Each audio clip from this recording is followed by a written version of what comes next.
Sikubingelele sikwamukela umbukeli we-MNTV channel kuphinda kuphi la kufinyelela khona uhlelo ye-MNTV channel.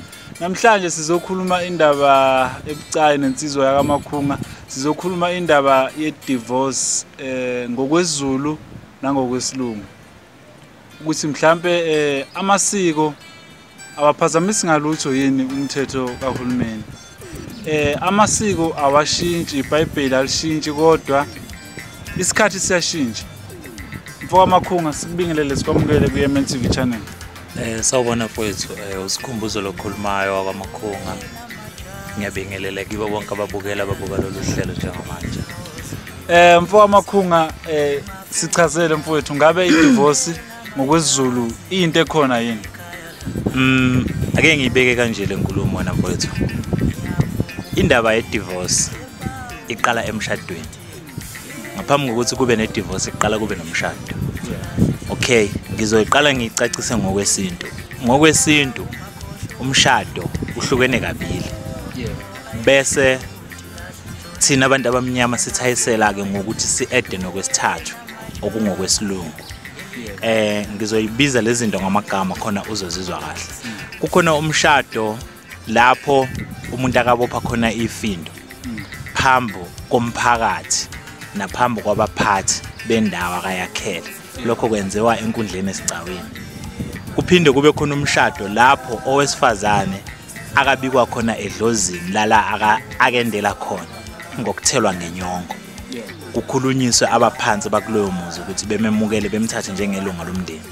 Okwesithathu nokungokwesilungu isikhathi esiningi ilokho okuhamba kuyokwenziwa einkantolo la okusuke kumayelana kakhulu nokuhlukaniselana izinto loyo akanazo nalo akashada naye. Nakho futhi kolunye uhla lomshado ngoba lapho usuke ushada phambi komthetho noma phambi kahulumeni. So indaba ke ye-divorce isebenza kakhulu kulokhu kwesithathu okungeyikho kahle kahle kwesintu. Lokhu okungokwasemthethweni ngoba uyakwazi ukuthi uyohlukanisa khona. Kodwa lokhu kwasesigcawini la oshada khona phambi komphakathi ozophila nawo naphambi kwabaphathi abanjengeinduna kokunye namakhosi ayibi khona i-divorce. Bezwa ngendaba ukuthi lana sekuhlukene. Bese ke kuloko okukhulu kunakho konke okungokwamadlozi la osuke umakoti ethelwa khona ngenyongo ebikwe emndenini. Lokho kunguna phakade lokho mfowethu. Angifuni impela ukukufihlela kunguna phakade lokho ngoba awukho umcimbi engake ngawuzwa futhi angiboni ukuthi ukhona umcimbi njengokuthi kuthiwe kuyahlatshwa kwesulwa unkosikazi wakwabani edlozini ukuthi akaseyi inkosikazi yakulowo muzi.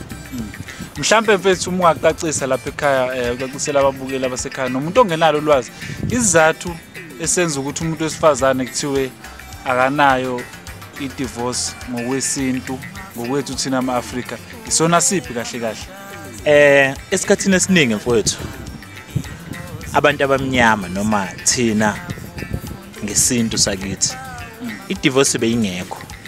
Bekubangwa ukuthi umuntu wesifazane ube nolwazi oluphelele ukuthi mayengena emshadweni ayisekho indlela ebuyele emuva. Noma nga yipi ingqinamba akabhekana nayo phakathi ayisekho indlela ebuyele emuva. Ubengena azi ukuthi uyibophezele. Manje lokho bekuphoqa ukuthi noma ngabe izinto azisamhambeli kahle abasaboni ngasolinye nomnyeni wakhe. Indlela yakhe okungcono ukuthi abe nomuzi wakhe yedwa. Kodwa ingabi bikho indlela ebuyele emuva noma emgunyaza ukuthi usangaphinde eshade kabusha futhi eshadele kwenye indawo. Bekungokuthi bebeqonda kahle ukuthi uma ngabuke washada usuyibophezela impilo yakho yonke. Osekungenjalo esikhathini samanje ngoba izinto sezenziwa kakhulu ngesilungu. Usuyazi ukuthi uma kukhona la kuphambana khona imbono unelungelo lokuyohlukanisa uphinde ushade kabusha. Yeah. Kufikeke kuleso sigaba la ukuthi umuntu unelungelo lokuthi uzoshada kabusha. Kunesikhathi esihambe kuze kufike lapho ukuthi khona umuntu uyashiya emhlabeni. Ngokwesintu umfazi wami uma esethelwe ngenyongo yakwaNtshangase ilungelo elami lokuthi ngimngcwabana nanokuthi akusili ilungelo. Kuyimpoqo ukuthi angcwatshwe yimi kodwa umthetho awungivumeli ukuthi ngimngcwabe ngoba useshade nesinye isibongo ngokwephepha. Sekwenzeke kaningi mfowethu. lemshado lena iyashayisana njengoba kade ngihlukanisa umthetho unendlela yawo yokwenza izinto kanjalo nesintu sinendlela yaso ngokuyiqiniso umuntu mangabe eke washadela emzini othile isibongo sakhe siyashintsha ngokwe-identity yakhe sibize la akaseshadele khona uma esehlukanisa kuyenzeka sifike isikhathi sokwehlukanisa futhi uma esehlukanisa asibe sisashintsha isibongo uhlukanisa enkantolo kuphela kodwa eqhubeke esebenzise leso sibongo okuyingakho abantu abaningi abashadile sekuyaye kube khona ukuvumelana nomkhwenyana ukuthi kulungile sizoshada kodwa ngicela ukungasishintsha isibongo sami ngicela ukuqhubeka ngisebenzise isibongo sami lokho kukhomba ukuthi emshadweni ungene ngomlenzo wodwa kuvele kusuke kunawo amalungiselelo ukuthi makwenzeka izinto engahambi kahle ngingabi nenkinga ngaleyo ndlela usuke ungangenile ngenhliziyo yakho yonke kulo mshado umehluko phakathi komshado wesimanje nomshado wesintu wakudala ukuthi umshado wesintu wakudala wawukufaka ekhanda lakho njengentombi kuphelele ukuthi manje ngithatha lesinqumo engiyofela kiso manje usuthatha lesinqumo njengokugembula ukuthi izinto manje ngangihambeli kahle kumele ngivule amathuba futhi ukuthi ngikwazi ukubuya ngiqale kabusha ngizame omunye umshado. Ngiyakuzwa mfowethu mhlambe awucacise la ngiyacela ukuthi ngikubisele emuva uma umuntu wesifazane ephuma ekhaya ngebhokisi ibhokisi aphuma ngalo ekhaya kubo lisho ukuthini kahle kahle ibhokisi osukuphuma ukhishwa ngalo ekhaya kini lisuke lisho ukuthi akusekho okwakho okusele emuva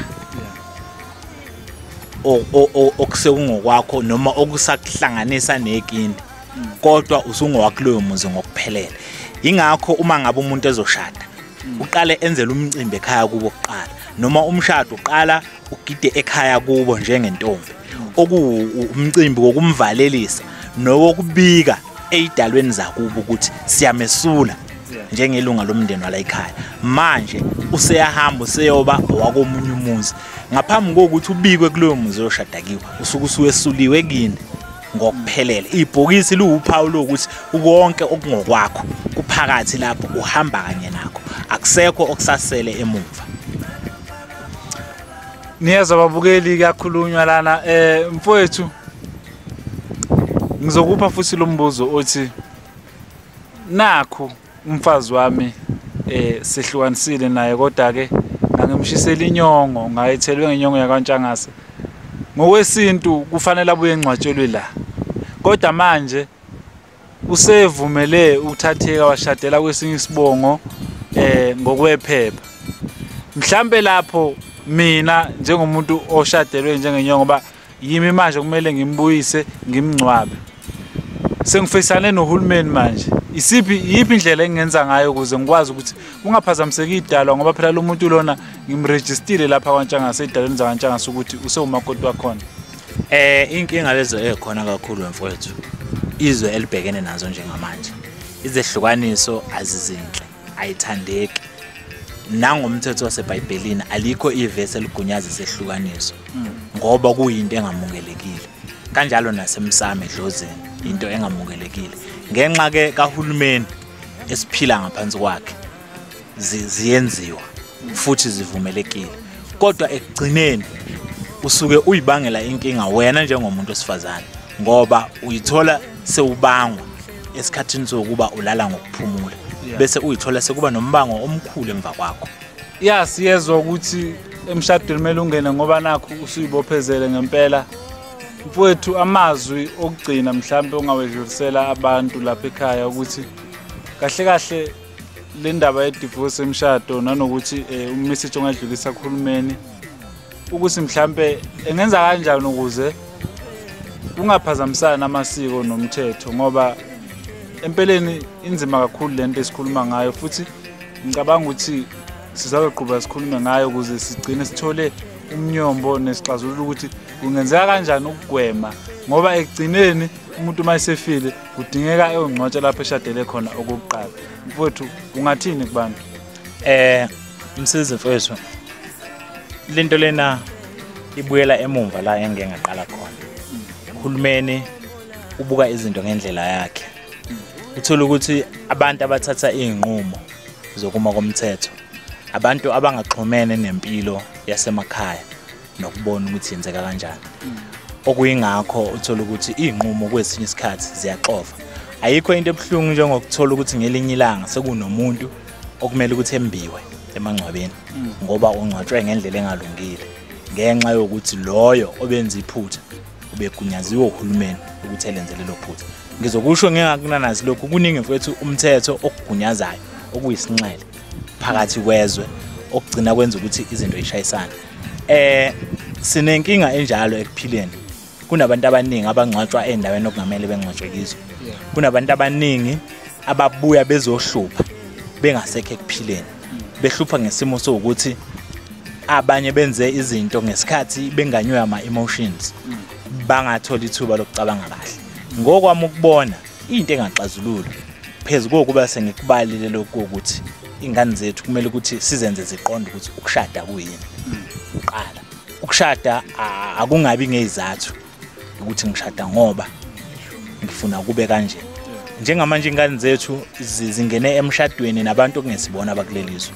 Okokuqala lokho kusuke kungokwesizathu so ukuthi umuntu ufuna ukuthola citizenship yangapha eSouth Africa. Ngenza isibonelo, uthole ingane ivuma ukuthi ishade naye ngenxa yokuthi ithenjiswe lokho ethenjiswe khona.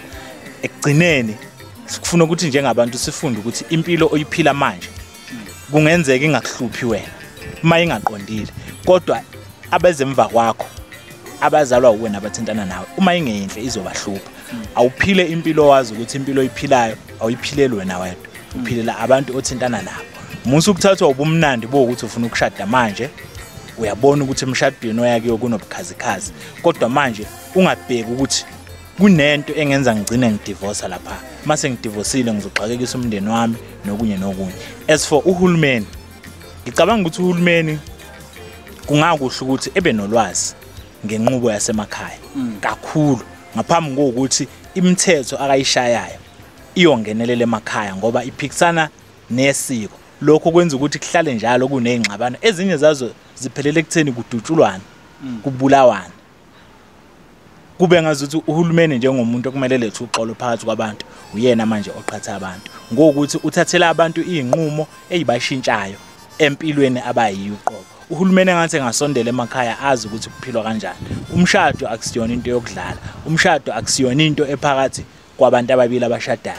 Into ethinta abantu abaphansi abangasekho nokungabantu abangenzela isiphosiso. Yonke into eyenziwa kibo kumele ukuthi beseqinisweni. Manje uhulumeni uthatha ngendlela yakhe inkinga yesale zeleka abantwana. Ngifisa ukuthi uhulumeni engathi engayilungisa into enjalo. Lokho kungaba isixazululo. Mbukeli lapha ekhaya zinqunywa amakhanda ayishiye sithi usiko nesintu akushintshile. iBhayibheli azange lishintshe, isikhathi esishintshayo. Kodwa singenza kanjani ukuze sikwazi ukugcina sigcine amasiko wethu, sigcine umthetho kaNkuluNkulu? Akuphikisani ngalutho abantu abaphikisanayo. Mfoka Makhungu, valelisa kubantu ekhaya. Ngibonga kakhulu leli thuba umsizi onginike lona mfowethu.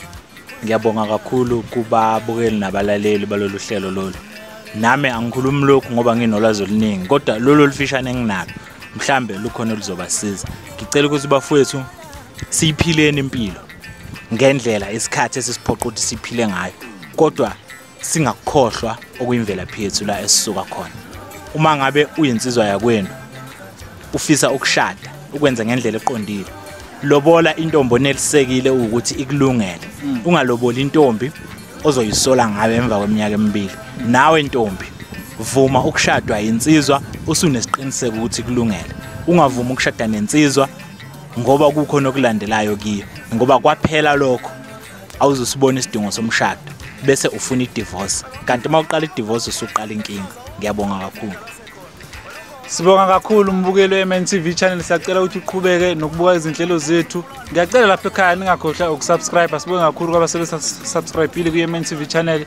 Siyakuthokozela kakhulu lokho. Ngiyacela ukuthi niqhubeke nokubuka izinhlelo zethu. Sisazoqhubana lenkulumo ethi asikho isehlukaniso ngokwesintu. Sibonga kakhulu. Ngithengela amasaka.